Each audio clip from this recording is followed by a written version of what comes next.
Hello everyone, good morning to all of you.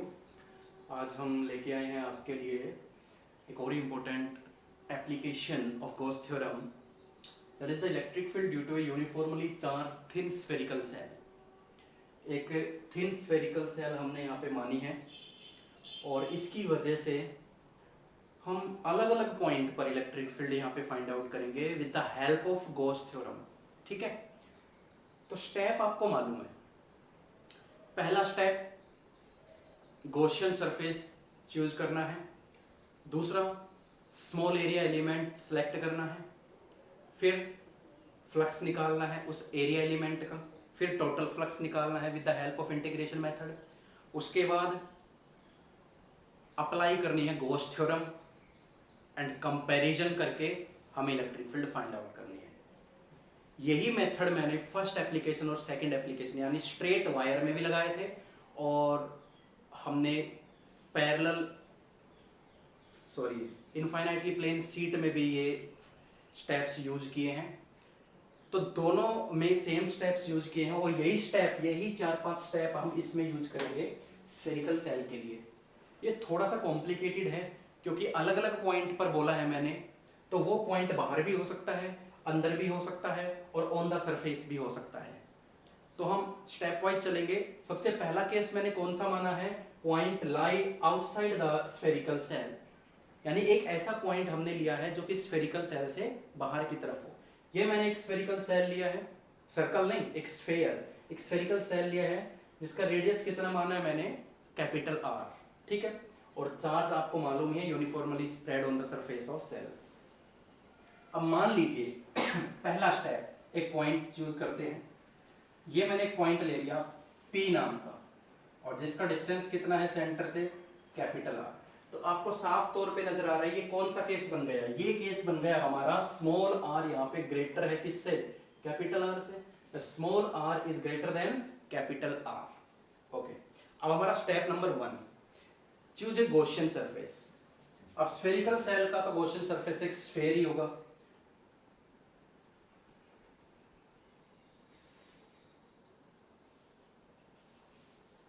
तो ये मैंने एक गॉसियन सरफेस सिलेक्ट कर लिया है। ठीक है, और वो पॉइंट जिस पर इलेक्ट्रिक फील्ड हमें फाइंड आउट करनी है वो गॉसियन सरफेस पर ही लाई होना चाहिए। बिल्कुल ठीक बात है, ये हो रहा है ऐसा यहाँ पे हमारा कि जहां पर हमने गॉसियन सरफेस सेलेक्ट किया है वहीं पे हमारा पॉइंट लाई कर रहा है। दूसरे स्टेप पर आते हैं।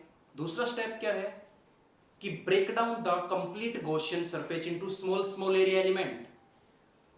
तो देखिए पूरी क्लोज सरफेस, ये जो गॉसियन सरफेस है इसका सरफेस एरिया S मान लिया मैंने, तो इसका स्मॉल सरफेस ये मैंने तोड़ा और आपको मालूम है इस पॉजिटिव चार्ज की इलेक्ट्रिक फील्ड की डायरेक्शन क्या होने वाली है, आउटवर्ड डायरेक्शन। तो इलेक्ट्रिक फील्ड की डायरेक्शन क्या हो गई, आउटवर्ड डायरेक्शन। अब बात करते हैं एरिया एलिमेंट की।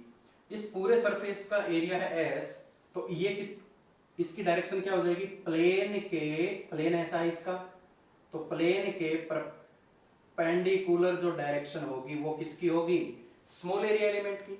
और स्मॉल एरिया एलिमेंट क्या है, ds मानते हैं हम हमेशा।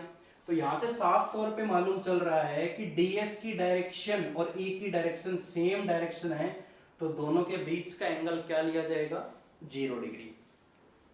तीसरे स्टेप पर आते हैं। इस पूरे गॉसियन सरफेस का फ्लक्स फाइंड आउट करना है। तो मैंने डायरेक्ट मेथड भी बताया था, या आप पहले इस स्मॉल एरिया एलिमेंट का फ्लक्स निकाल सकते हो और फिर टोटल करने के लिए इंटीग्रेशन मेथड की हेल्प ले सकते हो। तो सबसे पहले हम flux link with area element ds कितना हो जाएगा, स्मॉल एरिया है तो स्मॉल फ्लक्स होगा d phi is equal to electric field into area. Area कितना है, ds, सरफेस का एरिया ds। सिंपल मेथड, ठीक है।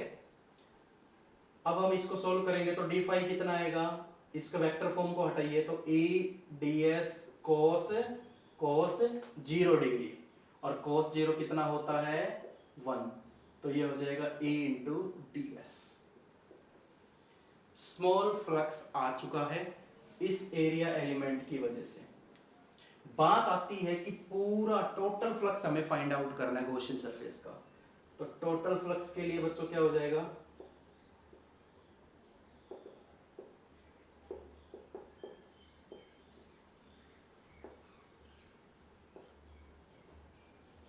आपको मालूम है टोटल के लिए क्या होता है, इंटीग्रेशन मेथड यूज होता है। स्मॉल फ्लक्स का इंटीग्रेट कर दूंगा तो टोटल फ्लक्स आ जाएगा, बस वैल्यू पुट कीजिए a into D S, E into D S is equal to D S.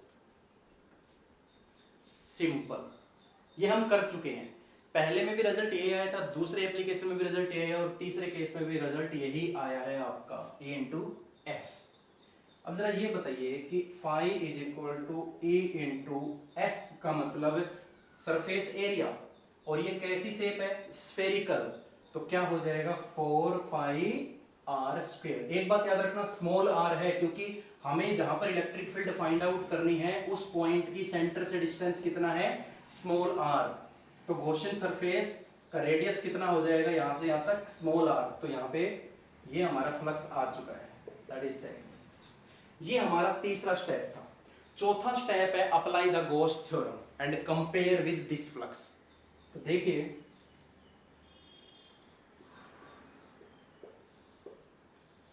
Apply Gauss theorem. Gauss theorem क्या होती है कि टोटल फ्लक्स, ये इलेक्ट्रिक फ्लक्स है, आप इसको इस तरीके से रिप्रेजेंट कर सकते हो। टोटल फ्लक्स क्या होता है, 1 upon epsilon not times the total charge enclosed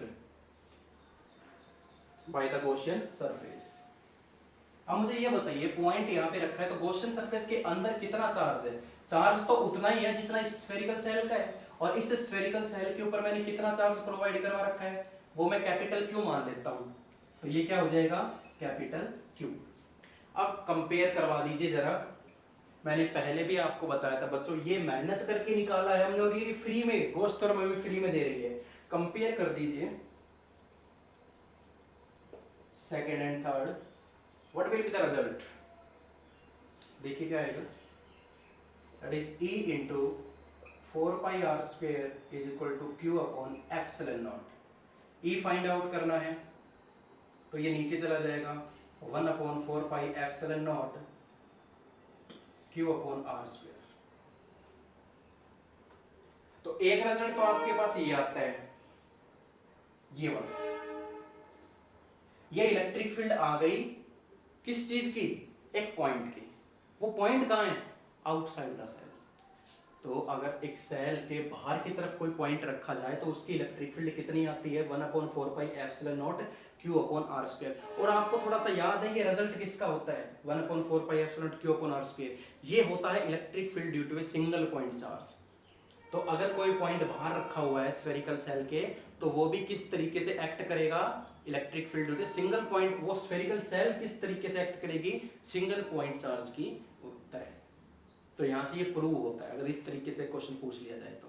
इसको मैं एक और तरीके से लिख सकता हूँ, देखिए जरा, इसको मैं एक और तरीके से लिख सकता हूँ, इसमें मैं चार्ज डेंसिटी का यूज कर सकता हूँ। यहाँ पर सरफेस चार्ज डेंसिटी का यूज हो रहा है, तो यहाँ पे सरफेस चार्ज डेंसिटी किस तरीके से मैं अप्लाई कर सकता हूँ, यहाँ पे देखिए, surface sigma charge upon per unit area, cross multiply करूंगा तो कितना आएगा, सिग्मा ए, अप्लाई है sigma A upon 4 pi epsilon naught into R square, और एरिया कितना है 4 पाई। अब मुझे बताओ ये चार्ज किसका है, स्फेरिकल सेल का। स्फेरिकल सेल का रेडियस कितना है, कैपिटल आर, तो उसका एरिया कितना हो जाएगा 4 pi capital R square upon 4 pi epsilon into small R square. 4 pi से 4 पाई कैंसिल आउट हो गया, ये आया sigma upon epsilon naught are square upon are square. एक ये रिजल्ट आता है।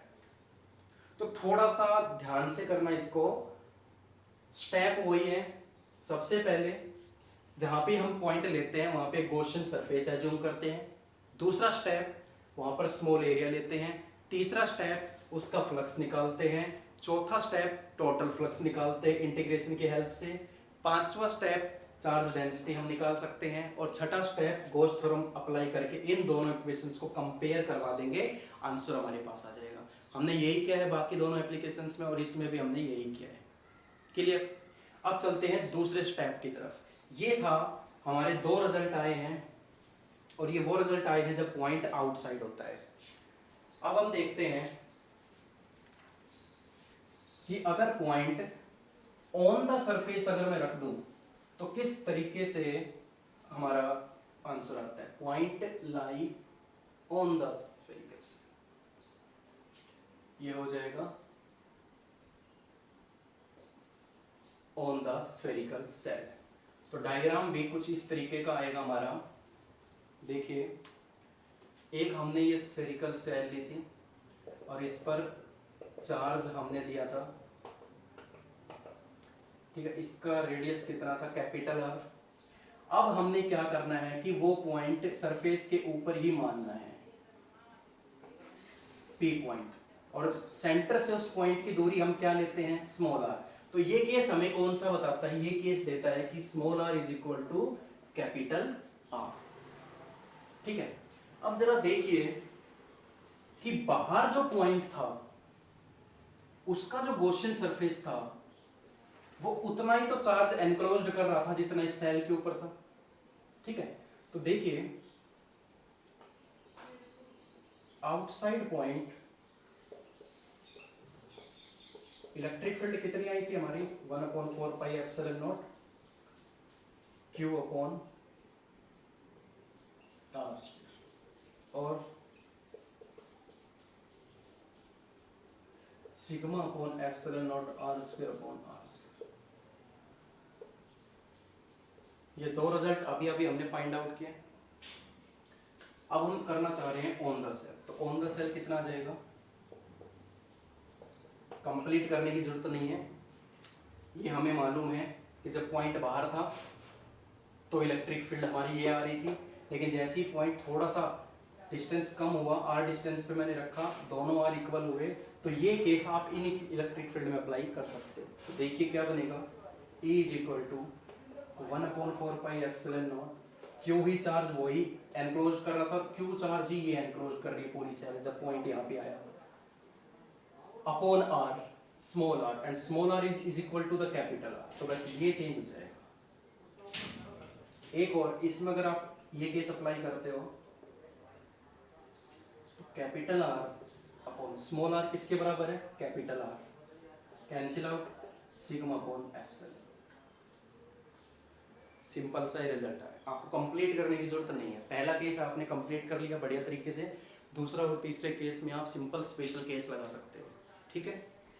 तो ये हमारा ऑन द सेल का आ गया, बहुत ही सिंपल है। आउटसाइड हमें मालूम था, जैसे ही पॉइंट थोड़ा सा अंदर की तरफ आया ऑन द सेल तो उसका रेडियस चेंज हो गया, तो स्मॉल आर की जगह कैपिटल आर हो गया क्योंकि दोनों इक्वल हो गए इस कंडीशन में, और नीचे वाले फॉर्मूले में भी वही कंडीशन मैंने लगाई, तो आर से आर कैंसिल आउट हो गया, सिग्मा अपॉन एप्सिलॉन हम मानेंगे, ठीक है।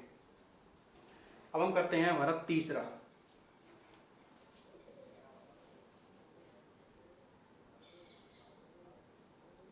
इसी में देख लेते हैं।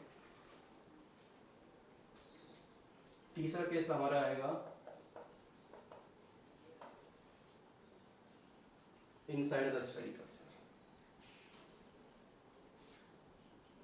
स्फेरिकल सेल का रेडियस हमें मालूम है कैपिटल आर होता है। जो जिस पॉइंट पर हमें इलेक्ट्रिक फील्ड फाइंड आउट करनी है वो पॉइंट मैं कहाँ पे ले रहा हूँ, इनसाइड द, यहाँ पे ले लिया। तो आपको मालूम है कि जहाँ भी मैं पॉइंट मानता हूँ वहाँ पे एक गॉसियन सरफेस एज्यूम होता है। तो पहला स्टेप हमारा यही रहेगा, एक गॉसियन सरफेस में एज्यूम करना।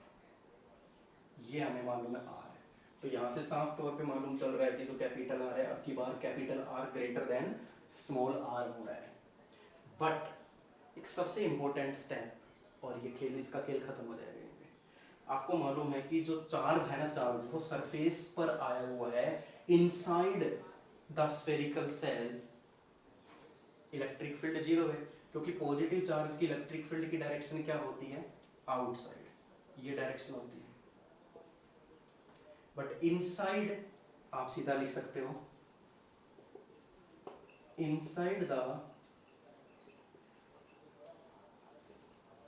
spherical cell चार्ज 0, और आपको मालूम है चार्ज 0 है तो दोनों फॉर्मूले से हम निकाल सकते हैं। जब चार्ज 0 है तो ये पूरा 0 हो गया, और जब चार्ज 0 होता है तो चार्ज डेंसिटी भी 0 होती है, तो ये वैसे 0 हो गया। तो दोनों ही तरीके से हमें मालूम चल रहा है कि तो इलेक्ट्रिक फील्ड क्या हो जाएगी 0। क्यों? क्योंकि inside the spherical shell charge होता ही नहीं है। चार्ज साफ तौर पे मालूम चल रहा है यहाँ पे कि चार्ज कहाँ पे है, on the surface of shell, inside the shell charge will be 0, therefore charge will be 0, so electric field is also भी 0।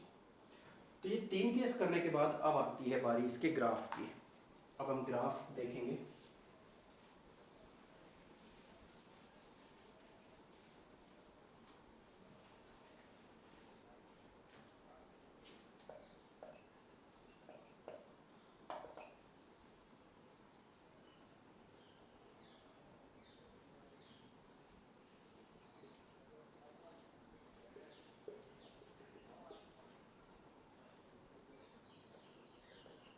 देखिए 3 रिजल्ट कौन कौन से आए। आउटसाइड हमारी कितनी इलेक्ट्रिक फील्ड आई थी,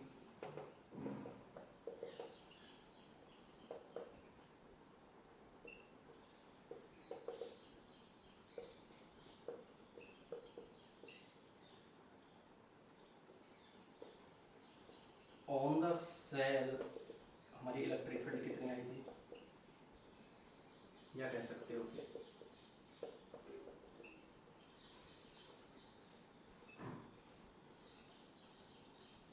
inside the shell electric field कितनी आई। ये 3 रिजल्ट हमने निकाले। तीनों रिजल्ट को देखते हुए अब हमें ग्राफ प्लॉट करना है इलेक्ट्रिक फील्ड का। देखिए ये सेंटर है सेल का, जैसे ही यहां से मैं चलना स्टार्ट करूंगा, इस पॉइंट पर देखो, इस पॉइंट पर इलेक्ट्रिक फील्ड देखो, इस पॉइंट पर, इस पॉइंट पर, तो ये सारे के सारे पॉइंट सेल के अंदर ही लाई कर रहे हैं, और inside the shell electric field will be 0, तो कोई ग्राफ प्लॉट नहीं होगा। जैसे ही मैं ऑन द सेल पहुंचूंगा, ऑन द सेल हमारी इलेक्ट्रिक फील्ड क्या आ रही है, मैक्सिमम, ये इलेक्ट्रिक फील्ड हमारी मैक्सिमम होगी कहीं भी। जैसे ही मैं सेल से बाहर की तरफ निकलना चाहूंगा, यहां से यहां तक का डिस्टेंस है r, ठीक है।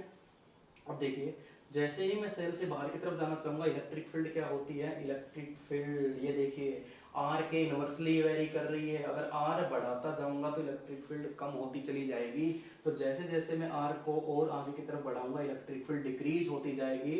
और ये ग्राफ किस तरीके से आएगा, इनवर्सली का ग्राफ किस तरीके से बनता है आपको मालूम है। यहाँ पर इलेक्ट्रिक फील्ड मैक्सिमम है, सिग्मा अपॉन एप्सिलॉन नॉट, और ये जो ग्राफ बन रहा है outside the shell, outside the shell क्या है, इनवर्सली वेरी कर रही है, that electric field is inversely proportional to the distance का स्क्वायर, और यहाँ पर इलेक्ट्रिक फील्ड क्या है 0। तो this is the graph of the spherical charge planes. So simple, I hope clear हो गया होगा। तो यहाँ पे ये गॉस थ्योरम की तीनों एप्लीकेशंस फिनिश होती हैं। तो इसको ये बहुत ही इंपॉर्टेंट है, एग्जाम पॉइंट ऑफ व्यू से बहुत बार ये एग्जाम्स में पूछा जाता है, इसका ग्राफ जरूर देखना आप। सो आज के लिए इतना ही, आई होप क्लियर हो गया होगा। So thank you so much.